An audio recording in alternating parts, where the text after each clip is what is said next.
പുതിയൊരു വീഡിയോയിലേക്ക് എല്ലാവർക്കും സ്വാഗതം. ഇന്ന് നമ്മളൊരു ട്രെയിൻ യാത്രയാണ്, ധനുഷ്കോടിയിലേക്കുള്ള ട്രെയിൻ യാത്ര.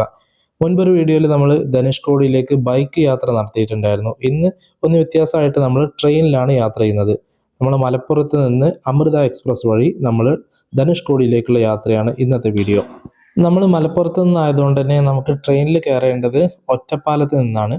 ഒറ്റപ്പാലത്ത് നിന്ന് രാത്രി 3 മണിക്ക് ട്രെയിനിൽ കയറി കഴിഞ്ഞാൽ അടുത്ത ജംഗ്ഷൻ വരുന്നത് പാലക്കാടാണ്. അതിനുശേഷം കൊല്ലങ്കോട്, അതിനുശേഷം പൊള്ളാച്ചി, അതിനുശേഷം ഉദുമൽപേട്ട്, അതിനുശേഷം പഴനി, അതിനുശേഷം ഡിണ്ടിഗൽ എത്തിയിട്ട് ഡിണ്ടിഗലിൽ നിന്ന് മധുരൈ, അതിനുശേഷം മാനാമധുരൈ, അതിനുശേഷം പരമക്കുടി, അതിനുശേഷം രാമനാഥപുരം, പിന്നീട് രാമേശ്വരം. ഇങ്ങനെയാണ് ട്രെയിനിൻ്റെ സ്റ്റോപ്പുകൾ വരുന്നത്. നമ്മൾ മൊത്തം 17 പേരാണുള്ളത്. ഒറ്റപ്പാലത്തേക്ക് പോകാനായിട്ട് ഒരു ചെറിയൊരു മിനി ബസ്സാണ് ബുക്ക് ചെയ്തിട്ടുള്ളത്. രാത്രി 12 മണിയാവുന്ന സമയത്ത് നാട്ടിൽ നിന്ന് ഇറങ്ങിക്കഴിഞ്ഞാൽ ഒരു മണിക്കൂർ കൊണ്ട് നമുക്ക് എന്ത് ചെയ്യാം, ഒറ്റപ്പാലത്തേക്ക് എത്താൻ പറ്റും. അപ്പോൾ അതിന് കണക്കാക്കിയിട്ടാണ് നമ്മൾ നാട്ടിൽ നിന്ന് ഇറങ്ങിയിട്ടുള്ളത്.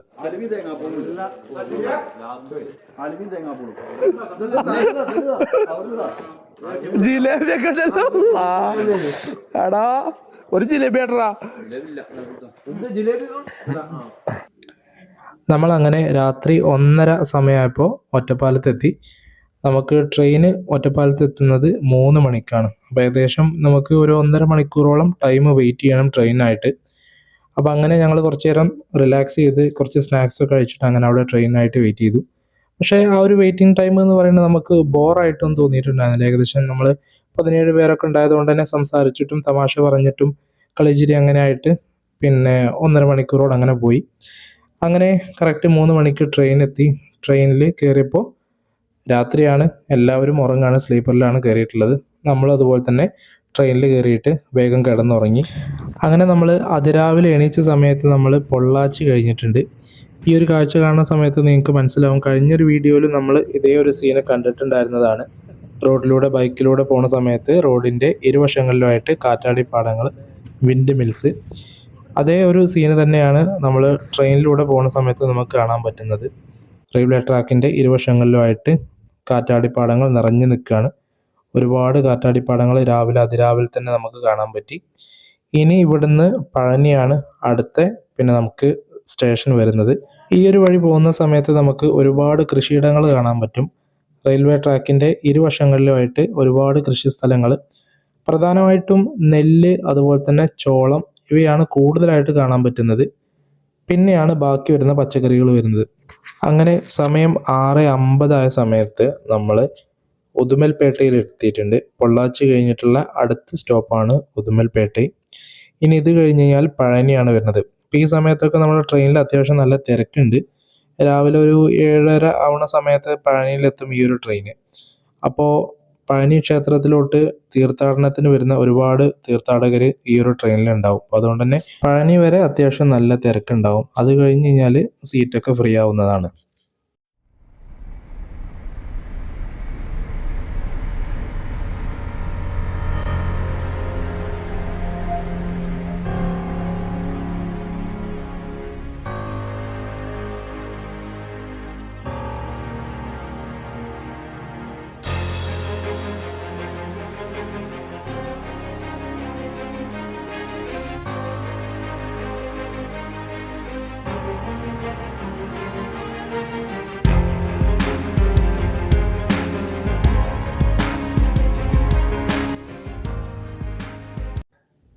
അങ്ങനെ നമ്മൾ പഴനിയിൽ എത്തിയിട്ടുണ്ട്.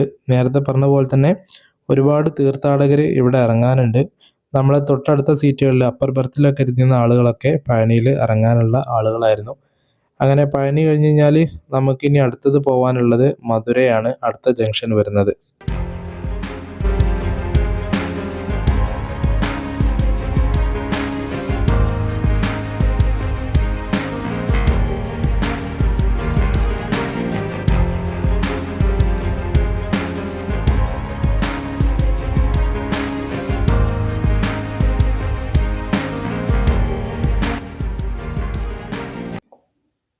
പഴനി കഴിഞ്ഞിട്ടുള്ള മധുരൈ റൂട്ടിൽ ഒരുപാട് കൃഷിസ്ഥലങ്ങൾ വരുന്നുണ്ട് കേട്ടോ. കാര്യമായിട്ടും ചോളമാണ് കൂടുതലുള്ളത്. അതുപോലെ തന്നെ തെങ്ങും തോപ്പുകൾ, ഒരുപാട് ഏരിയയിൽ ഏക്കർ കണക്കിന് സ്ഥലത്ത് ചോളം കൃഷി ചെയ്തത് നമുക്ക് കാണാൻ പറ്റും. വളരെ ഭംഗിയാണ്. നമുക്ക് ദൂരെ സ്ഥലങ്ങൾ വരെ ഇങ്ങനെ ചോളത്തിൻ്റെ പാടം നിരന്ന് നിൽക്കുന്നത് കാണുന്ന സമയത്ത് ഭയങ്കര ഭംഗിയാണ്. നമുക്ക് ട്രെയിനിൽ പോകുന്ന സമയത്ത് ഈ കാഴ്ചകൾ കാണാൻ. ഏതായാലും ആ കാഴ്ചകൾ നമുക്ക് ഏതായാലും ഒന്ന് കാണാം.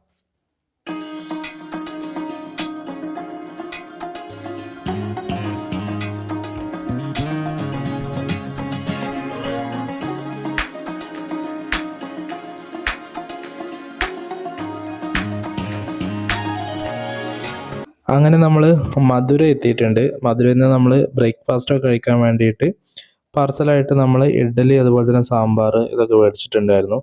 അത് എന്നിട്ട് ട്രെയിനിൽ നിന്ന് കഴിക്കാമെന്നാണ് വിചാരിച്ചിട്ടുള്ളത്. അങ്ങനെ മധുര ജംഗ്ഷനായ സമയത്താണ് കൂടെ ഉണ്ടായിരുന്ന ബാക്കി എല്ലാവരും ഉറക്കത്തിനൊക്കെ എണീച്ചിട്ടൊന്ന് ഓണായിട്ട് വന്നത്. നമ്മൾ മൊത്തം 17 പേരാണെങ്കിലും ട്രെയിൻ ടിക്കറ്റ് ബുക്ക് ചെയ്തത് പല പല സമയത്തായതുകൊണ്ട് നമുക്ക് പലരും പല കോച്ചുകളിലാണ് സീറ്റ് കിട്ടിയിട്ടുണ്ടായിരുന്നത് സ്ലീപ്പറിൽ. അപ്പോൾ നേരത്തെ പറഞ്ഞ പോലെ തന്നെ മധുരയും കൂടി കഴിഞ്ഞ സമയത്ത് ട്രെയിന് ഒരുവിധം ആളൊഴിഞ്ഞ് കിടക്കണം. അതുകൊണ്ട് തന്നെ എല്ലാവരും കൂടി ഒരു കോച്ചിൽ നമ്മൾ ഒത്തുചേർന്ന് ഇനിയാണ് നമ്മളെ ട്രെയിൻ യാത്ര വൈബാക്കാൻ അല്ലെങ്കിൽ ട്രെയിൻ യാത്രയിലത്തെ ബോറടി മാറ്റാൻ പാട്ട് കച്ചേരി. പൊതുവേ ട്രെയിനിൽ വളരെ കുറച്ച് ആളുകൾ മാത്രമേ ഉള്ളൂ. അതുകൊണ്ട് തന്നെ പ്രൈവസിൻ്റെ ഇഷ്യൂ കാര്യങ്ങളൊന്നുമില്ല. അതുകൊണ്ട് തന്നെ പ്രായവ്യത്യാസമന്യേ എല്ലാ ആളുകളും പിന്നെ നമ്മളെ പാട്ടിൽ പങ്കെടുത്തിട്ടുണ്ടായിരുന്നു. നമുക്കതൊന്ന് കേട്ട് നോക്കാം.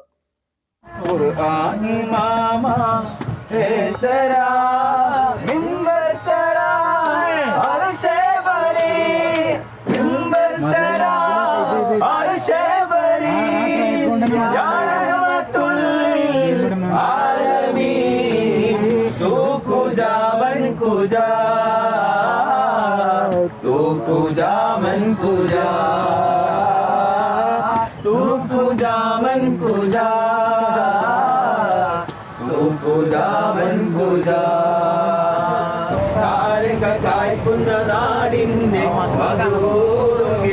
പറഞ്ഞാട്ടെ ആമിലെ കോമന പൊന്മകനായി ആരംഭ പൈതൽ പിറന്നിരുന്നേ. ആരംഭ പൈതൽ പിറന്ന നേരം ആനന്ദ പൂത്തു വിടർന്നിരുന്നു. കാപ്പ് മല കണ്ട പൂങ്കാറ്റേ കാരക്ക നീ കൊണ്ട് വന്നാട്ടെ. കാരക്ക കായ്ക്കുന്ന നാടിന്റെ മധുകിസ്സ പറഞ്ഞാട്ടെ. മരത്തിന്റെ കനികളും ചെറുതന കിളികളും ചുടുകാറ്റിൻ ഒലികളും ഇടക്കിടക്ക് കച്ചോട സംഘങ്ങൾ ഒന്ന പാതകളും ഒട്ടകങ്ങൾ വരി വരി വരിയായി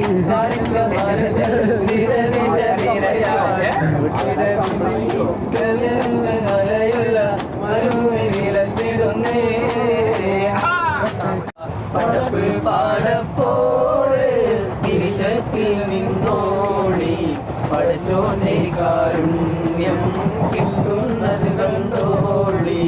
അന്യോന്യം പോരാടി പോരാടി നിൽക്കേണ്ട പൊന്നാല ക്ഷേത്രങ്ങൾ പള്ളികൾ തീർക്കേണ്ട. മനുഷ്യനെ സ്നേഹിച്ചു നോക്ക് മനസ്സിനകത്തൊരു പള്ളിയുണ്ടാക്ക്. മനുഷ്യനെ സ്നേഹിച്ചു നോക്ക് മനസ്സിനകത്തൊരു പള്ളിയുണ്ടാക്ക്. അതിലേത് ജാതിക്കും കേറാമെന്നാർക്ക് അതിലേകം നിസ്കാര പായാവിരിക്ക്. അതിലേത് ജാതിക്കും കേറാമെന്നാർക്ക് അതിലേകം നിസ്കാര പായാവിരിക്ക്.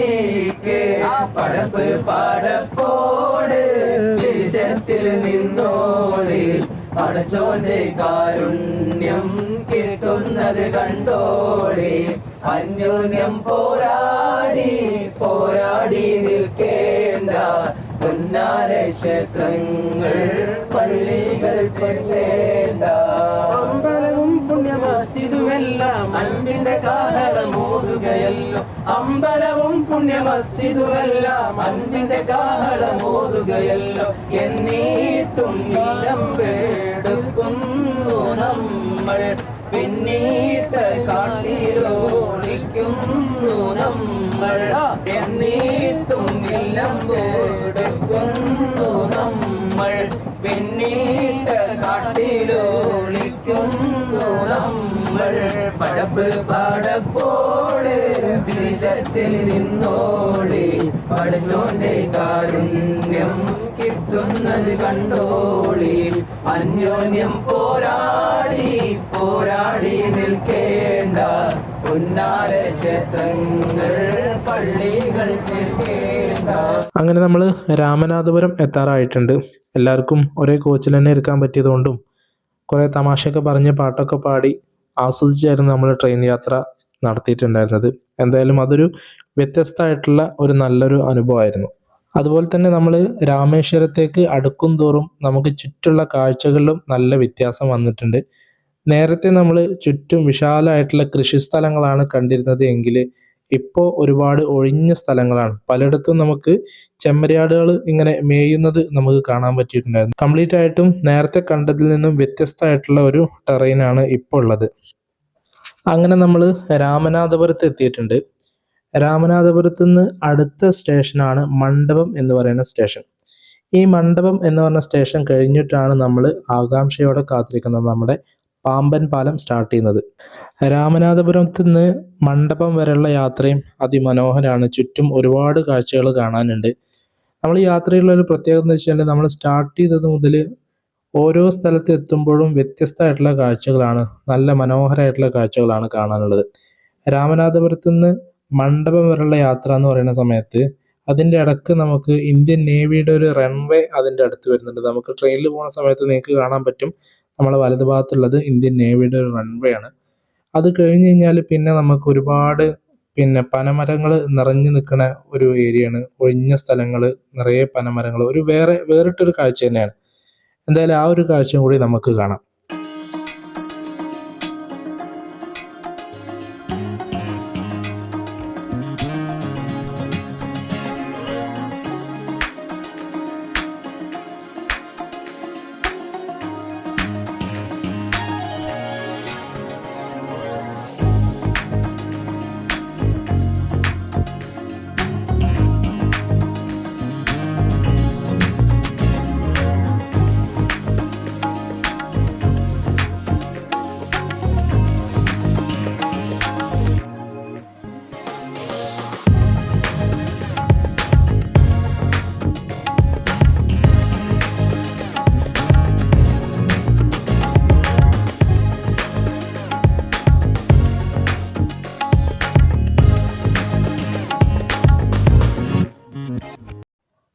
അങ്ങനെ നമ്മൾ മണ്ഡപം എന്ന റെയിൽവേ സ്റ്റേഷനിൽ എത്തിയിട്ടുണ്ട്.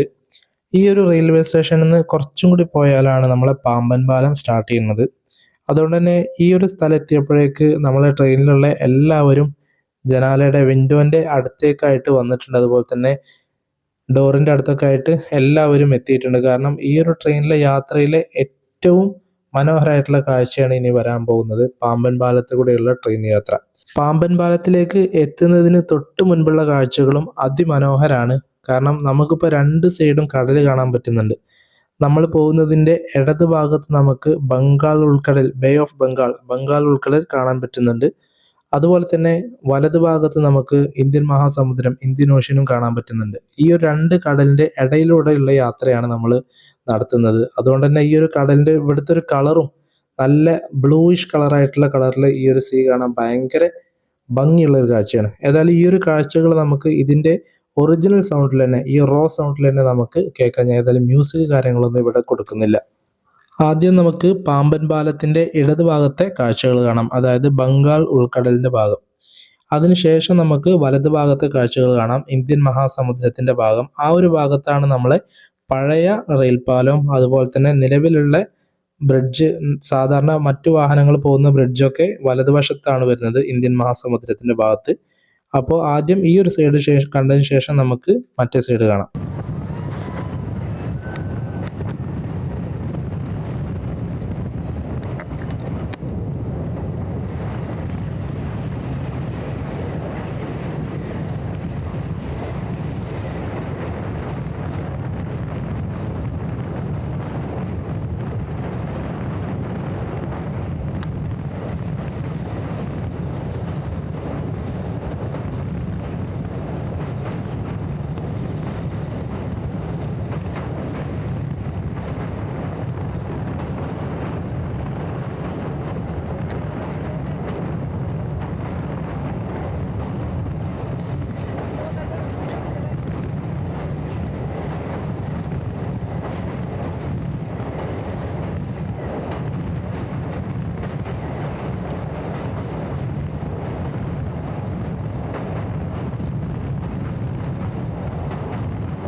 പാമ്പൻ പാലം കഴിഞ്ഞിട്ടുള്ള തൊട്ടടുത്ത റെയിൽവേ സ്റ്റേഷനാണ് പാമ്പൻ എന്ന് പറഞ്ഞിട്ടുള്ള റെയിൽവേ സ്റ്റേഷൻ.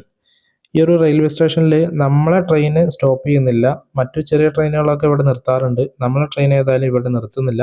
നേരെ നമ്മൾ രാമേശ്വരത്തേക്കാണ് പോകുന്നത്. അങ്ങനെ നമ്മൾ രാമേശ്വരത്ത് ട്രെയിൻ ഇറങ്ങിയിട്ടുണ്ട്. അടിപൊളി യാത്ര എന്ന് പറഞ്ഞാൽ ഒരു അടിപൊളി യാത്ര. എന്തായാലും വളരെ മനോഹരമായിട്ട് ആസ്വദിച്ചൊരു യാത്രയാണ്. ഒരുപാട് കാഴ്ചകൾ കാണാനുണ്ട്, വ്യത്യസ്തമായിട്ടുള്ള കാഴ്ചകൾ. അതുപോലെ തന്നെ പാമ്പൻ പാലത്തിലൂടെയുള്ള യാത്ര ഒരു വ്യത്യസ്തമായിട്ടുള്ള ഒരു അടിപൊളി യാത്ര തന്നെയാണ്. എന്തായാലും എനിക്ക് നിങ്ങളോടും പറയാനുള്ളത്, ജീവിതത്തിൽ ഒരു പ്രാവശ്യമെങ്കിലും ഈ ഒരു റൂട്ട് ട്രെയിനിലൊന്ന് സഞ്ചരിക്കണം. അതുപോലെ തന്നെ നമ്മുടെ ഇന്ത്യയിലെ ഏറ്റവും അവസാനത്തെ റെയിൽപാത ഇവിടെ അവസാനിക്കുകയാണ്. ഇതിൻ്റെ ലാസ്റ്റ് വെച്ച് റെയിൽപാത ഇവിടെ വെച്ച് അവസാനിക്കുകയാണ്. അതുപോലെ തന്നെ ഇനി നമ്മളെ വീഡിയോയും ഫസ്റ്റ് പാർട്ട്, രാമേശ്വരത്തേക്കുള്ള ഫസ്റ്റ് പാർട്ട് ഇവിടെ അവസാനിക്കുകയാണ്. അടുത്തത് നമ്മൾ ധനുഷ്കോടിയിലേക്ക് യാത്രയാണ്. നമ്മളെ ഇന്ത്യയിലെ അവസാനത്തെ റോഡ് അവസാനിക്കുന്നത് അവിടെയാണ്. ആ ഒരു കാഴ്ചകളും പിന്നെ മറ്റു ബാക്കിയുള്ള കാഴ്ചകളൊക്കെ ആയിട്ട് നമുക്ക് അടുത്തൊരു വീഡിയോയിൽ ഇനിയും കാണാം. എല്ലാവർക്കും നല്ലൊരു ദിവസം നേർന്നു നിർത്തുന്നു. Thank you all of U.